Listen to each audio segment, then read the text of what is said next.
Hello friends, എല്ലാവർക്കും നമസ്കാരം. നിങ്ങളെല്ലാവരും കാത്തിരിക്കുന്ന രേവതിയുടെയും സച്ചിൻ്റെയും ഇന്നത്തെ വിശേഷത്തിലേക്ക് എല്ലാ കൂട്ടുകാർക്കും സ്വാഗതം. എല്ലാവർക്കും നല്ലൊരു ദിവസം ആശംസിച്ചുകൊണ്ട് തന്നെ ഇന്നത്തെ സൂപ്പർ ഹിറ്റ് വിശേഷത്തിലേക്ക് കടക്കാം. അതിനു മുൻപായി ആരെങ്കിലും നമ്മുടെ ചാനൽ കാണുന്നുണ്ടെങ്കിൽ ഇതുവരെ സബ്സ്ക്രൈബ് ഒന്നും ചെയ്ത് വെച്ചിട്ടില്ലെങ്കിൽ തീർച്ചയായും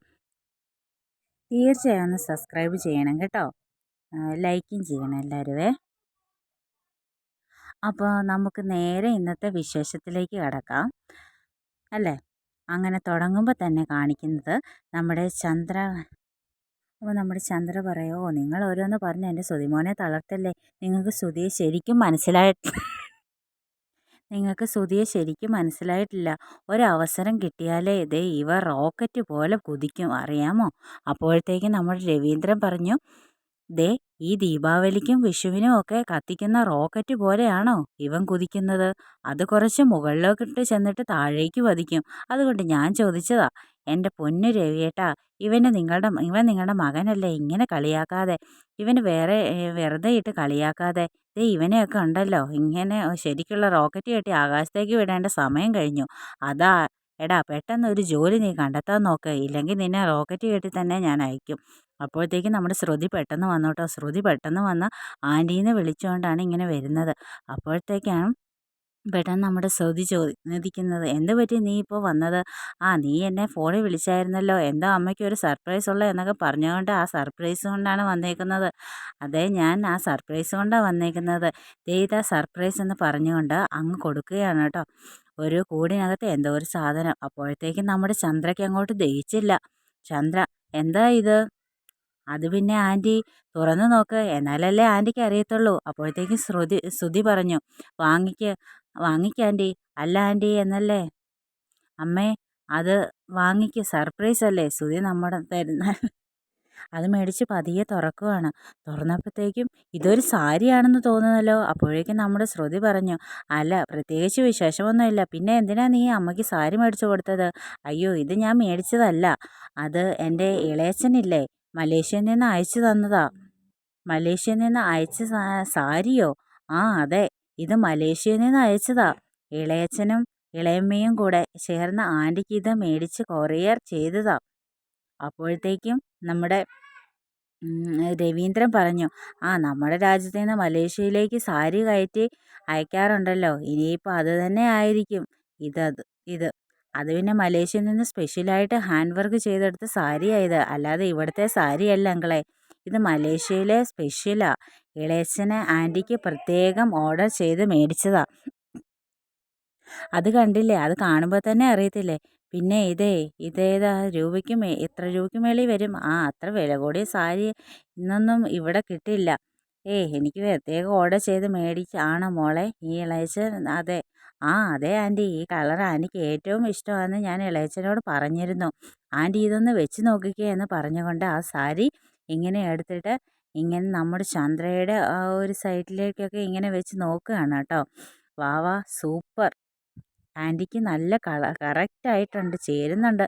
അയ്യോ, ഇതെന്താ ഇത്ര മാച്ചിങ്? ദേ ശ്രുതി നോക്കിക്കേ, പിന്നെ ശ്രുതി നന്നായിട്ട് ചേരുന്നുണ്ട് എന്നിങ്ങനെ ശ്രുതി പറഞ്ഞു. അപ്പോഴത്തേക്കും നമ്മുടെ ചന്ദ്രയ്ക്ക് അങ്ങോട്ട് സൂഹിച്ചു. ചന്ദ്ര പറഞ്ഞു, എനിക്ക് ഏത് കളറും ചേരും. ഇത്രയും നാൾ നമ്മുടെ നാട്ടിലെ സാരിയാണ് ഞാൻ ഉടുത്തിട്ടുള്ളത്. ഇനി മലേഷ്യൻ സാരി കൊടുക്കാലോ. എനിക്കിഷ്ടമായി ശ്രുതി, നന്നായിട്ടുണ്ട് മലേഷ്യൻ സാരി. എല്ലാവരെയും ഒന്ന് കാണിക്കണം. മലേഷ്യയിലെ സാരി ഇവിടെ ആരും ഉടുത്തിട്ടൊന്നും ഇല്ലല്ലോ, എനിക്ക് മാത്രമേ ഉള്ളൂ മലേഷ്യൻ സാരി. ഈ പ്രദേശത്തെ എല്ലാവരെയും ഒന്ന് ഇട്ട് കാണിക്കണം എന്നൊക്കെ ഇങ്ങനെ പറയുകയാണ്. അപ്പോഴത്തേക്കും പതുക്കെ അതൊക്കെ നോക്കിയിട്ട് നമ്മുടെ ചന്ദ്ര, ഇത് എവിടെയോ നല്ല മുല്ലപ്പൂ വാസന, ഒരു മുല്ലപ്പൂ വാസന കരുന്നുണ്ടല്ലോ. അപ്പോൾ മുല്ലപ്പൂ വാസന വരുന്നുണ്ടല്ലോ. അപ്പോൾ നമ്മുടെ രേവതി കയറി വരുക. അപ്പോൾ അതുകൊണ്ടാണ് കേട്ടോ മുല്ലപ്പൂ വാസന. അപ്പോഴത്തേക്കും നമ്മുടെ ചന്ദ്ര ഇങ്ങനെ ചുറ്റും നോക്കുക. സാരിക്കല്ലല്ലോ മുല്ലപ്പൂവിൻ്റെ വാസന, പിന്നെ എന്തായിരിക്കും? അപ്പോൾ നമ്മുടെ രേവതി കയറി വന്നു. അപ്പോഴത്തേക്കാണ് പെട്ടെന്ന് നമ്മുടെ ശ്രുതി പറഞ്ഞത്, ദേ ആൻറ്റി, മുല്ലപ്പൂ വാസന എവിടുന്നാ വന്നതെന്ന് ഇപ്പം മനസ്സിലായോ? ദേ രേവതിയുടെ തല നിറയെ മുല്ലപ്പൂവാ. ഇവളെന്തിനാ ഇത്രയും മുല്ലപ്പൂ വെച്ചേക്കുന്നത്? ഇവക്കെന്താ വട്ടുണ്ടോ? എടീ, എന്താടി ഇത് ഈ കാണുന്നത്? തല നിറച്ചു വെച്ച് മുല്ലപ്പൂ വെച്ചേക്കുകയായിരുന്നോ? ആമയോട് കമത്തിയ ആമത്തോട് കമത്തിയ പോലത്തേത് പൂമാർക്കറ്റ് അവിടെ നിന്ന് നിന്റെ തലയിലേക്ക് മാറ്റിയോ? അല്ല, എനിക്കൊരു സംശയം, അതുകൊണ്ട് ചോദിച്ചതാ. നിന്റെ കടയിലെ പൂക്കൾ ഒന്ന് വിറ്റ് പോയില്ലേ? അത് മുഴുവൻ എടുത്ത് നിന്റെ ചലയെ ചൂടിക്കൊണ്ട് വന്നിരിക്കുകയാണോ? എന്തൊരു നാറ്റം! അപ്പോഴേക്കാണ് നമ്മുടെ രവീന്ദ്രൻ പറഞ്ഞു, ഇവളാ പൂടി ചൂടിയിരിക്കുന്നത് നിനക്കെന്തിനാ? നിനക്കെന്താ? അപ്പോൾ നാറ്റമല്ല, നല്ല വാസനയല്ലേ? രേവതി പറഞ്ഞു, ഇത് എൻ്റെ ഭർത്താവ് മേടിച്ച് എൻ്റെ തലയിൽ ചൂടി തന്ന. അപ്പോഴത്തേക്ക് രേവതിയല്ലേ സച്ചി പെട്ടെന്ന് വന്നിട്ട് അച്ഛ അച്ഛ എന്നൊക്കെ പുറത്തേക്ക് വാ, പുറത്തേക്ക് വാ, എല്ലാവരും വാ, പുറത്തേക്ക് വാ, പൗഡർ ഇടത്തി വാ, എടാ സോഡാക്കുപ്പി നീയും വാ, എന്തിനാടാ പുറത്തേക്ക് വിളിക്കുന്നത്? എന്താ അത് എഴുതി ഇമിറ്റേഷൻ തന്നാൽ നീയും വരത്തുള്ളൂ, അതേ വരാനാ പറഞ്ഞത്. അപ്പോഴത്തേക്ക് രേവതി പെട്ടെന്ന് വർഷ ഇങ്ങ് വാ, ശ്രീകാന്തേ ഒന്ന് വാ വിളിക്കുകയും ചെയ്തു. അങ്ങനെ നമ്മുടെ രവീന്ദ്രനെ വിളിച്ചുകൊണ്ട് സച്ചി ആദ്യം വെളിയിലേക്ക് പോയി. പുറകെ എല്ലാവരും പോവുകയാണ് കേട്ടോ. അപ്പോൾ വർഷ വന്നിട്ട് എന്തിനാ വിളിക്കുന്നതെന്ന് ചോദിക്കുമ്പോൾ എല്ലാവരും ഒന്ന് പുറത്തേക്ക് വാ ആദ്യം. അത് ചന്ദ്ര പറഞ്ഞു, എന്താ പുറത്ത്? ഇതിനെ മാത്രം കാണാൻ രവീന്ദ്ര പറഞ്ഞെന്ന് ചോദിക്കാതെ നോക്കിയല്ലേ പറ്റത്തുള്ളൂ. എല്ലാവരും ഇറങ്ങി വാ, ഓടി വാ. അങ്ങനെ എല്ലാവരും ഇറങ്ങി ചെല്ലാണ്. ഏതായാലും ഗേറ്റിൻ്റെ അപ്പുറത്താട്ടോ വന്ന് ഗേറ്റിൻ്റെ പുറത്താണ് കേട്ടോ വണ്ടി ഇട്ടിരിക്കുന്നത്. അങ്ങനെ ഇവർ നടന്ന് ഗേറ്റിൻ്റെ അവിടെ ചെന്ന് അപ്പോഴത്തേക്കും രവീന്ദ്രന് വല്ലാത്തൊരു സർപ്രൈസാണ് ആകുമല്ലോ. കാരണം രവീന്ദ്രനെ ഏറ്റവും നന്നായിട്ട് ഇഷ്ടപ്പെടുന്ന വണ്ടി മേടിച്ചത് അറിയുമ്പോൾ അപ്പോൾ രവീന്ദ്രൻ പതുക്കെ ഇങ്ങനെ ചെന്ന് നോക്കുകയാണ്. ഗേറ്റ് അങ്ങ് പതുക്കെ അങ്ങ് തുറന്നു കേട്ടോ. ഗേറ്റ് അങ്ങ് തുറന്നപ്പോഴേ ഞെട്ടിപ്പോയത്, ദേ കിടക്കുന്നു കാറ്. ഈ കാറ് കണ്ടത് എല്ലാവരും ഒന്ന് ഞെട്ടുകയാണ്. അപ്പോഴത്തേക്കും നമ്മുടെ ചന്ദ്രയ്ക്ക് അത്രയ്ക്കും ബോധിച്ചിട്ടൊന്നുമില്ല. ചന്ദ്ര ഓർക്കുന്നത് വാടകക്കാരായിരിക്കും എന്നാ. ജസ്റ്റ് എല്ലാവരും അങ്ങനെ ഓർത്തത്, നമ്മുടെ സച്ചി വാടകക്കാരായിരിക്കും ഓടിക്കുന്നതെന്ന്. അപ്പോൾ സച്ചു പറഞ്ഞു, ആ കാണ് എല്ലാവരും കാണ്, എല്ലാവരും കുളിർക്കെ കണ്ണ് കുളിർക്കെ കാണാം. അപ്പോഴത്തേക്കും നമ്മുടെ ശ്രുതി പറയുക, ഇതെന്താടാ, ഞങ്ങൾ ഇതിനു മുമ്പ് കാറ് കണ്ടിട്ടില്ലല്ലോ, ഈ കാറ് തരാനാണോ നീ ഇത്ര ബിൽഡപ്പ് കൊടുത്തത്? കഷ്ടമുണ്ട്. ദേ അച്ഛാ, ഇത് ആരുടെ കാറാന്ന് അച്ഛൻ അറിയോ എന്ന് സച്ചി ചോദിച്ചു. അപ്പോൾ രവീന്ദ്രൻ പറഞ്ഞു, ഇല്ല എനിക്കറിയില്ല. അപ്പോഴത്തേക്കാണെങ്കിൽ നമ്മുടെ ചന്ദ്ര പറഞ്ഞു, എൻ്റെ വീടിൻ്റെ ആധാരം പണയം വെച്ച് ആ ഒരു കാറ് വിറ്റ് തൊലച്ചില്ലേ? ഓട്ടോ മതിയാക്കിയ ആരുടെയെങ്കിലും കാറ് വാടകയ്ക്ക് എടുത്തിട്ടായിരിക്കും നീ ഓടിച്ചോ. അതിപ്പോൾ ഞങ്ങളെ വിളിച്ച് കാണിച്ചിട്ട് എന്തിനാ? നിനക്കൊക്കെ വാടകക്കാർ ഓടിക്കാനുള്ള യോഗമേ നിനക്കൊക്കെ ഉള്ളൂ. അതൊക്കെ പറഞ്ഞിട്ടുള്ളൂ. അപ്പോൾ നമ്മുടെ സച്ചി പറഞ്ഞു, ഇതേ വാടകക്കാരല്ല അച്ഛാ, ഇതെൻ്റെ സ്വന്തം കാറാ. ഞെട്ടിപ്പോയിട്ടോ ശ്രുതിയും ചന്ദ്രയും സ്വന്തം കാറോ? അപ്പോൾ സച്ചി പറഞ്ഞു, സ്വന്തം കാറ്, സച്ചിയുടെ സ്വന്തം കാറ്. അപ്പോഴത്തേക്കും ശ്രുതിയും അങ്ങോട്ടും ഇങ്ങോട്ടും പരസ്പരം നോക്കുകയാണ്. അപ്പോൾ രേവതിയുടെ കയ്യിലേക്ക് നമ്മുടെ സച്ചി പിടിച്ചു, എന്നിട്ട് ചേർത്ത് ഇങ്ങനെ പിടിച്ചിട്ട് പറഞ്ഞു, ഇതേ എൻ്റെ ഭാര്യ രേവതി എനിക്ക് മേടിച്ച് തന്ന എൻ്റെ സ്വന്തം കാറ്. അയ്യോ, ഒന്നും കൂടെ നമ്മുടെ ചന്ദ്രയുടെ ചങ്കിൽ എടുത്ത് വീണില്ലേ? രേവതി മേടിച്ച കാറോ? ആരെങ്കിലും അതിശയിച്ചു പോകുമല്ലോ. അങ്ങ് വിശ്വസിക്കാൻ പറ്റുന്നില്ല. നമ്മുടെ ചന്ദ്രയ്ക്ക് അപ്പോഴത്തേക്കും പെട്ടെന്ന് നമ്മുടെ ചന്ദ്ര പറഞ്ഞു, ഓ അത് കള്ളം. അപ്പോഴത്തേക്കും രവീന്ദ്രൻ, അല്ല നമ്മുടെ രേവതി പറഞ്ഞു, സച്ചേട്ടൻ പറഞ്ഞത് സത്യമാ അച്ഛാ, ഇവന് കാർ മേടിച്ച് കൊടുക്കാനോ? ഞാനിത് വിശ്വസിക്കത്തില്ല. അമ്മ ഇത് വിശ്വസിക്കണ്ട അച്ഛാ. ഈ രേവതി എന്നെ ക്ഷേത്രത്തിൽ കൂട്ടിക്കൊണ്ട് പോയി ഇത് നിങ്ങൾക്ക് ഞാൻ മേടിച്ച കാറാണെന്ന് പറഞ്ഞത്. കാറിൻ്റെ കീ എനിക്ക് തന്നു. അപ്പോഴും എനിക്ക് വിശ്വസിക്കാൻ പറ്റിയില്ല കേട്ടോ. സത്യമായിട്ട് ഞാൻ ഞെട്ടിപ്പോയി. അത് വല്ലാത്ത സർപ്രൈസ് ആയിരുന്നു. ഇതുപോലൊരു സർപ്രൈസ് ആരും എനിക്ക് തന്നിട്ടില്ല. എന്നോട് മുന്നോ ഇതിനെക്കുറിച്ച് സൂചിപ്പിച്ചിട്ട് പോലുമില്ല. അപ്പോഴത്തേക്കും നമ്മുടെ ശ്രുതി, അയ്യോ എന്ന് വലിയ സർപ്രൈസായി പോയല്ലോ എൻ്റെ ഈശ്വരാ.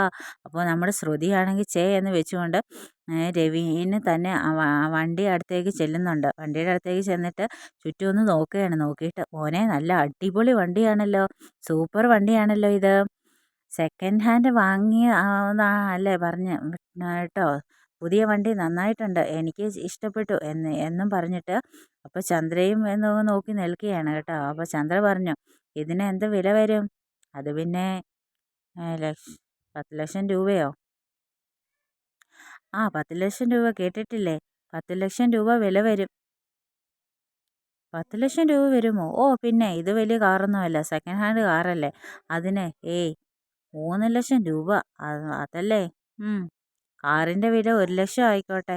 എടാ കാപ്പ, എൻ്റെ ഭാര്യ അധ്വാനിച്ച് ഉണ്ടാക്കിയ പൈസയും കൊണ്ട് എനിക്ക് മേടിച്ചു തന്ന കാറാ. അത് എനിക്ക് വിലമതിക്കാനാകാത്ത സ്വത്താ. അല്ല, നിൻ്റെ കെട്ടുള്ള മലേഷ്യയിലെ വലിയ പണക്കാരിയാണെന്നല്ലേ പറയുന്നത്? എന്താടാ നിനക്ക് മേടിച്ച് തന്നത്? എന്തെങ്കിലും നിനക്ക് മേടിച്ച് തന്നിട്ടുണ്ടോ? ഈ ജന്മം അവൾ നിനക്ക് കാറുമായിട്ട് കാറിൻ്റെ ഒരു ടോയ് പോലും മേടിച്ച് തരത്തില്ല. അതിന് അവൾക്ക് പറ്റത്തില്ല. അപ്പോഴത്തേക്കും നമ്മുടെ ശ്രുതിക്ക് ദേഷ്യം വന്നു കേട്ടോ. ശ്രുതിയാണെങ്കിലെന്ന് പറഞ്ഞാൽ നിൽക്കുക. അതിനിടെ നമ്മുടെ സച്ചി പറഞ്ഞു, നിനക്ക് സ്വന്തമായിട്ട് മേടിക്കാനും പറ്റത്തില്ല, നിന്റെ ഭാര്യയ്ക്ക് മേടിച്ചു തരാനും തരത്തുമില്ല. അല്ലെങ്കിൽ ജോലിയില്ലാത്ത നീ എങ്ങനെ കാറ് മേടിക്കും? അപ്പോഴത്തേക്ക് നമ്മുടെ ശ്രുതിയാണെങ്കിൽ വല്ലാത്ത രീതിക്ക് പഴങ്ങി ചങ്ങി അങ്ങ് നിൽക്കുക കേട്ടോ. അപ്പോൾ നമ്മുടെ ചന്ദ്ര പറഞ്ഞു, കാറിന് എത്ര ലക്ഷമെങ്കിലും ആകട്ടെ, അല്ല പെട്ടെന്ന് കാറ് മേടിക്കാൻ എവിടുന്നാ പൈസ? അത് പിന്നെ നിങ്ങളുടെ പേര് ഒരു പൂക്കട ഉണ്ടല്ലോ രേവതിക്ക്, ആ പൂക്കടയിൽ നിന്ന് കിട്ടിയ ലാഭം കൊണ്ട് രേവതി മേടിച്ചു തന്ന കാറാണിത്. 500 പൂമാല കെട്ടി കൊടുത്ത എൻ്റെ രേവതിക്ക്. അപ്പോൾ വർഷ പെട്ടെന്ന് ഇങ്ങോട്ട് വന്നു കേട്ടോ വർഷ. എന്നിട്ട് പറഞ്ഞു, ചേച്ചി അന്ന് പകലും രാത്രിയും ഉറക്കളച്ച് മാല കെട്ടിയതിൽ നിന്ന് മേടിച്ച പ്രോഫിറ്റ് ആണ് ഇത്. അതെ അതെ, ആ പ്രോഫിറ്റ് കൊണ്ട് ചേച്ചിയുടെ കടയിൽ ഒന്ന് ഡെവലപ്പ് ഇത് കാറ് വാങ്ങിച്ചു. അതല്ലേ മുഖ്യം. ഇപ്പം മുഖ്യം എൻ്റെ സച്ചേട്ടന് സ്വന്തമായി ഒരു കാറ് വേണം. അതാണ് എനിക്ക് മുഖ്യം. കാർ ഓടിച്ച് കിട്ടുന്ന പൈസേനെ മിച്ചം പിടിച്ച് എനിക്ക് സച്ചേട്ടൻ തന്നെ കട ഡെവലപ്പ് ചെയ്ത് തന്നോളും. നമ്മുടെ സച്ചി പറഞ്ഞു, അച്ഛാ പൂ പൂ കെട്ടുന്നവൾ എന്നൊക്കെ പറഞ്ഞ് രേവതിയെ ചിലവർ പരിഹാസിക്കാറുണ്ടല്ലോ. അവർക്കൊക്കെ ഉള്ള മറുപടിയായത്. എൻ്റെ ഭാര്യ അരിയാനിയും ഇനി പൂ കെട്ടുന്നവളാണ് എന്നും പറഞ്ഞ് പോകരുത്. ദേ പൂ കെട്ടുന്നവളാണെങ്കിലും കാറ് മേടിക്കാൻ കഴിവുള്ളതാണെന്ന് രേവതി തെളിയിച്ചില്ലേ. അപ്പോൾ ഇനി ആരും എൻ്റെ രേവതിയെ അങ്ങനെ കുറച്ചു കാണണ്ട. അപ്പോൾ രവീന്ദ്രൻ എന്നിട്ട് പറഞ്ഞു, സന്തോഷമായി മക്കളെ, എനിക്ക് ഒരുപാട് സന്തോഷമായി. 4 പേർക്ക് നല്ലത് ചെയ്താൽ നമ്മുടെ ജീവിതത്തിൽ നമ്മൾ ഇങ്ങനെ നന്നായി ഇങ്ങനെയൊക്കെ കിട്ടും എന്നൊക്കെ പറഞ്ഞ് നമ്മുടെ ജീവിതത്തിൽ വരുന്ന ചേച്ചി നിനക്ക് എന്നും നല്ലത് വരട്ടെ, നല്ലത് മാത്രമേ വരത്തുള്ളൂ. നീ എൻ്റെ കൂടെ ഉള്ളവർക്ക് നല്ലത് മാത്രമേ വരത്തുള്ളൂ. നിൻ്റെ കൂടെ നിൻ്റെ ഭാര്യ ഉണ്ടല്ലോ രേവതി, മോളെ നിനക്ക് കിട്ടിയതും തന്നെ ഒരു നല്ലതാ. അത് നിൻ്റെ ഭാഗ്യവാ. നിനക്ക് ഭാര്യയായിട്ട് കിട്ടിയത് തന്നെ ഭാഗ്യവാ. ഞാനിനി എപ്പോഴും പറയുന്നില്ല, ആരും കണ്ണ് തട്ടാതിരിക്കട്ടെ, നിങ്ങൾക്ക് കണ്ണ് തട്ടാതിരിക്കട്ടെ. അതെ ദേ പിന്നെ വേറൊരു സ്പെഷ്യലുണ്ട് കേട്ടോ, എല്ലാവരും വന്നേ ഇങ്ങ് പറയൂ.